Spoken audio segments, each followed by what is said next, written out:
You say it has zero to do with race. There is a clear pattern here, Mick. The fact is that before his inauguration, the president tweeted about John Lewis, a black congressman. Then 2 weeks ago, he goes after these 4 members of the squad, all women of color, and says they should go back to the crime-infested countries from which they come. Then he talks about Elijah Cummings, and he says his district is rat and rodent infested. I think you're spending way too much time reading between the lines. I'm not reading between the lines. I'm reading the lines.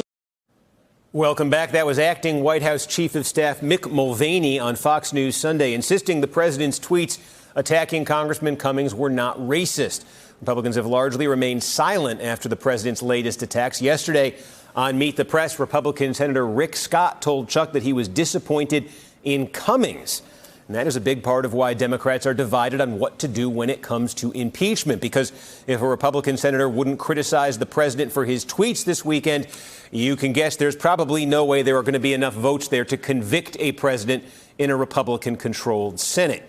Joining me now is Congressman Ro Khanna from California. He serves on the Oversight Committee with Chairman Elijah Cummings. He's also national co-chair of the Bernie Sanders campaign. Congressman, thanks for taking a few minutes. We were talking in the last block, there's this whole question of whether the president thinks he is going to achieve something politically with this kind of rhetoric, with these kind of tweets, whether he's just doing it without any kind of political consideration at all. I'm just curious what your read is on this country right now. Do you think watching the president do this, watching the criticisms come in, do you think ultimately that is going to help him politically, or do you think ultimately that is going to be something that hurts him? It's going to hurt him. It's going to hurt him particularly in suburban counties that he needs to carry. And it's sad because he is going at gut instinct. He thinks that dividing this country is what is going to be in his interest, but he's miscalculating. But notice Chairman Cummings' response. He didn't respond in kind. He didn't attack the president. He actually said he's still open to working with the president on lowering the cost of prescription drugs. And my view is that people are going to respond to Chairman Cummings because he's talking about solving the issues that people care about, as opposed to going back and forth on Twitter. I know you're not in Washington right now. You're maybe not in contact with your colleagues that much. We just saw that statement, though, from Mark Meadows, who's on your committee. He did say he does not consider Elijah Cummings a racist. I'm behind the scenes. Are you hearing from any of your Republican colleagues about this?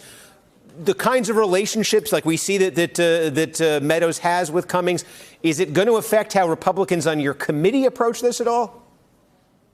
I do. I mean, Mark Meadows has a close friendship with Chairman Cummings. He has always been decent in speaking with Chairman Cummings. And Chairman Cummings, as you pointed out, has come to his defense. And so the attack, I mean, President Trump picked the wrong person in going after Elijah Cummings. Elijah Cummings, the son of a sharecropper, has faced so much, overcome so much discrimination, is seen as a moral voice. And even Jim Jordan and Mark Meadows, the president's closest allies, speak with respect of this chairman. So it was just the wrong target, and that's why I think it's going to backfire.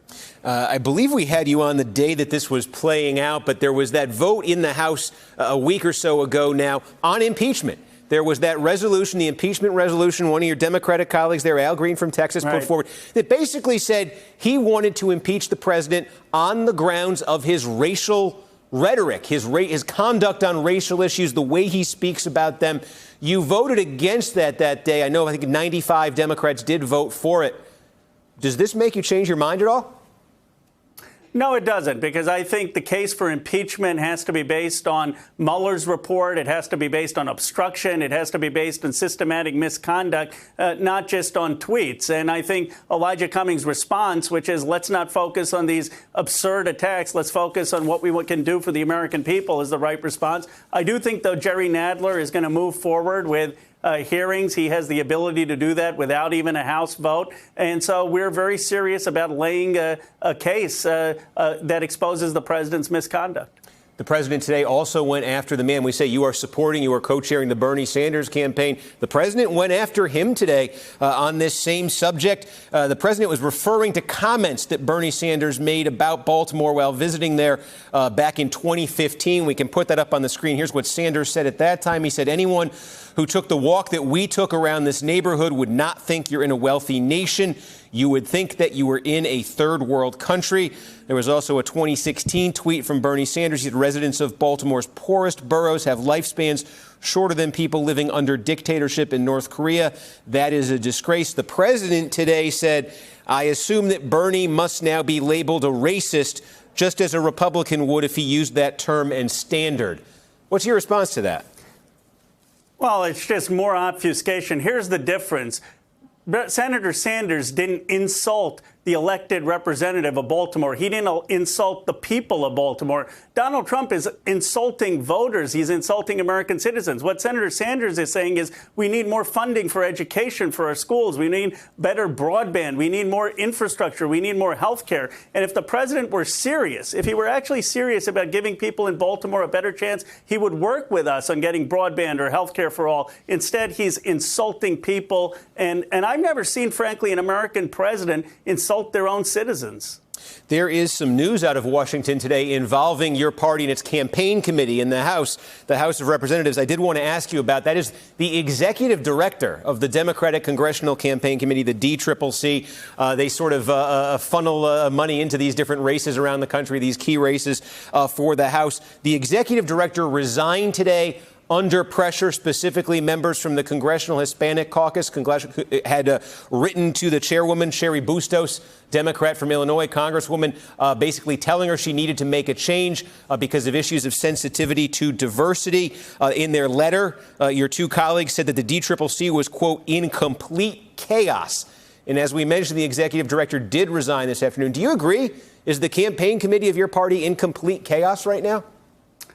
We're not, and I've had disagreements with Cheri Bustos, but she's doing a great job in getting support. I think if you talk to a lot of her frontline members, they'll tell you that they have an extraordinary amount of support. I'm confident that we'll not just retain the majority, we'll build the majority. Of course, we've got a diverse coalition, and frankly, I think it speaks well of Cheri Bustos that she took the input of the Hispanic caucus and is making a change. So, yes, this executive director, Allison Jaslow, who is stepping down now, opens up the position. Is that your expectation? A person of color will be the new executive director now?